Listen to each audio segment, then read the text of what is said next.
may hina mga kukote, mga bossing. 'Di ba? Dito na nga lang ho dito na nga lang ho sa impeachment ng Vice Presidente, mga kababayan Gitna ng impeachment complaint Dito na lang po sa impeachment complaint ni Vice Presidente, mga kababayan, naniniwala ho sila na na yung pagdeklara ng Vice Presidente na siya ay tatakbo sa pagka-presidente, na yun ang dahilan kung bakit ini-impeach ang Vice Presidente. Sinadya ho nila yun, no? Na sinadya po nila na maagang magdeklara sa pagka-presidente si Vice Presidente para po yun yung gagamitin nilang dahilan para papaniwalain yung mamamayang Pilipino na sila ay pinupolitika lang kasi malakas sa 2028 ang Vice Presidente. Huli ho yan, mga bossing. Tayo naman sino ba ang nagulat sa atin? Ewan ko, yung mga DDS, nagulat pa sila. Alam naman nila na tatakbo na pagka-presidente sa 2028. Pagkatapos nga pong magdeklara sa puntahan dito yung mga DDS, saan daw po ako magtatago? Bakit ako magtatago? No? Bakit ako magtatago? Kung manalo, di panalo si BP Sara. Ganun lang ho yun, di ba? Di mas madami tayong topic, mas madami tayong content, mas aabangan natin kung paano makipagsalamuha o kung paano humarap ang Vice Presidente, lalong-lalo na pagdating sa buong mundo. Sabi ng iba, itok. Di ba? Pakinggan nyo ito, mga DDS.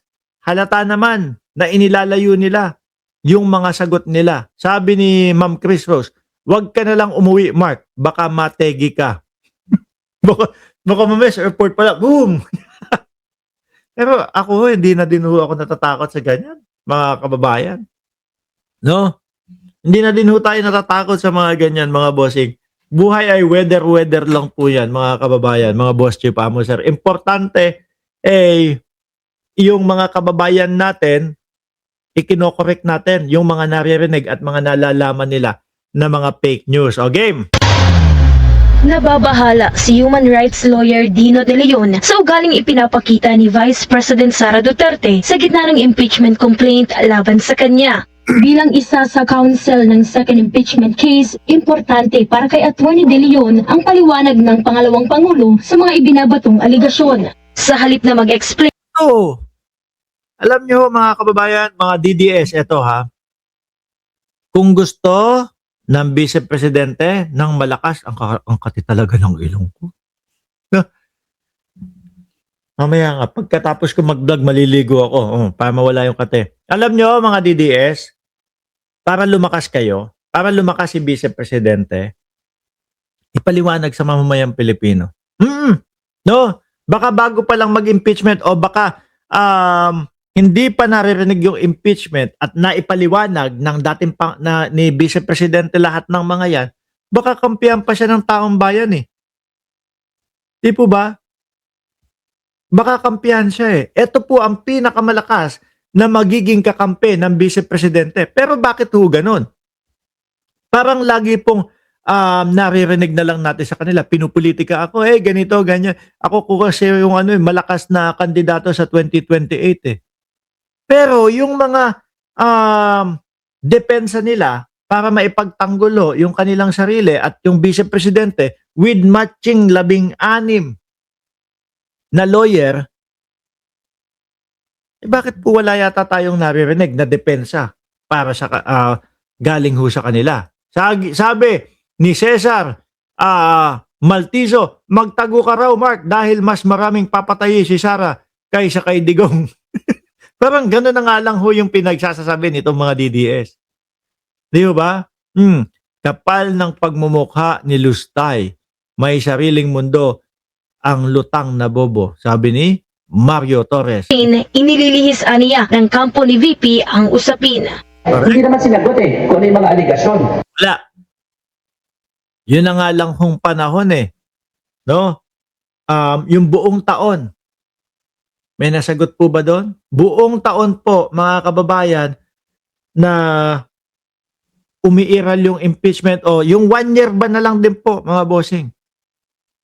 Pagkakataon na nila yon para marinig ng mamamayang Pilipino at yung mamamayang Pilipino kung talagang gusto nila magkaroon na mautog-mautog nila, na malawak ang mga Pilipino ay lalabas. Paliwanag nila yon. Ito po, kaya nasabi namin na pinupolitika kami kasi ito yung mga katibayan namin. Ito yung mga hawak namin dokumento, papeles o kung ano mang mga ebidensya nila. Pero wala. Hindi nga nasagot. Yan yung sinasabi ni Atty. Dino. Di ba, Jess Beltran? Bumalik na naman sa teknikalidad. Ang sinabi, Yan. Diyan ho sila magaling. Teknikalidad. Oh, 'di ba Ma'am Lilia, kahit na ingat ka din, Mark. Salamat po, no? Teknikalidad.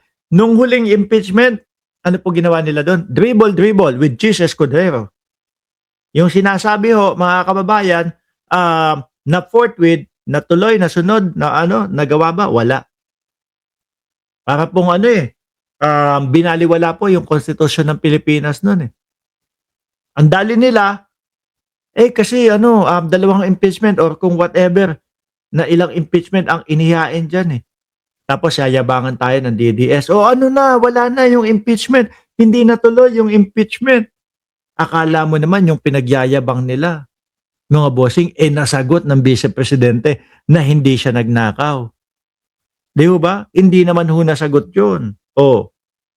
Sabi ni Danilo Espeo, 619, Boss Mark, Idol. Sorry, late ako. Replay ang vlog mo. Nandiyan si Sir Danilo Espejo. wala daw ultimate fact na allegation. Alam niyo po, ito po yung mga attempt na, and ito po ang mastery kasi ng Duterte camp, no? Yung tinatawag nating dilituhin tayo, yung tinatawag nating diversion, yung tinatawag nating muddling of the issues. Matagal na rin aniya ang usapin ng confidential funds, pero hanggang ngayon ay wala pa rin napapanagot dito sa kabila ng matitibay na ebidensya. Ano yung sinasabing matitibay na ebidensya? Mismong Department of Education, nung si Sara pa ang namumuno, mismong Office of the Vice President, nag-submit sila nung mga Mary Grace Piatos. No?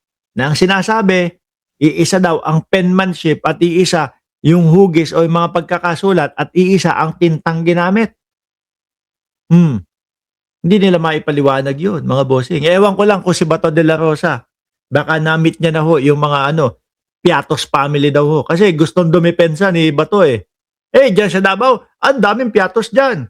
Kundi ba naman gonggong? Binigyan din ni Atty. De Leon na tinatago pa rin hanggang ngayon ang joint bank accounts ni VP Sara at ng kanyang amang si dating Pangulong Rodrigo Duterte sa kabila ng paulit-ulit na hamon na ipakita ito. Inaasahan ni Atty. De Leon na magsusumite ang House Committee on Justice ng subpina sa mga dokumento kabilang ang joint bank statement ng mga Duterte. Dagdag pa niya, hindi rin dapat magpatinag ang mga kongresista sa anunsyong pagtakbo bilang Pangulo ni VP Sara sa 2028 national election.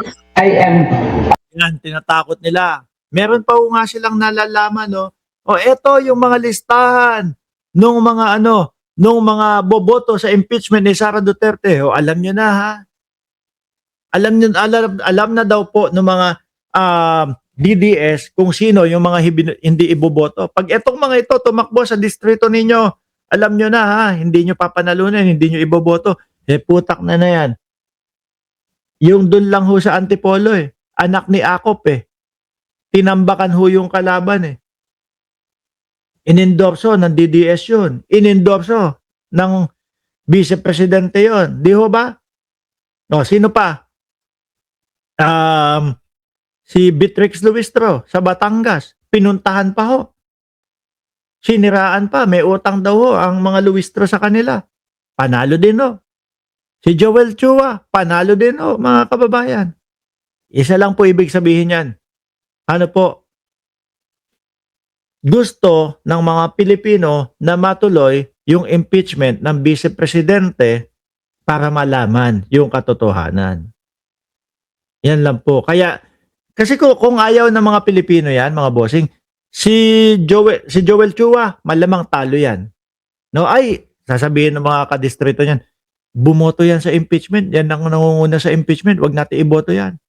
Beatrix Luistro, ganun din ho. Etong kay Akop, alam naman po ng mga kababayan nila na itutuloy lang po. O, yung mga nasimulan ni Congressman Romeo Acop nung kanyang anak, panalo din o. Di ba? Simple. Gusto ng mamamayang Pilipino na malaman ang katotohanan doon sa mga confidential funds, doon sa confidential funds, diyan sa mga bribery, at doon pa po sa mga ibang mga pagbabanta sa buhay, mga bossing. Yan.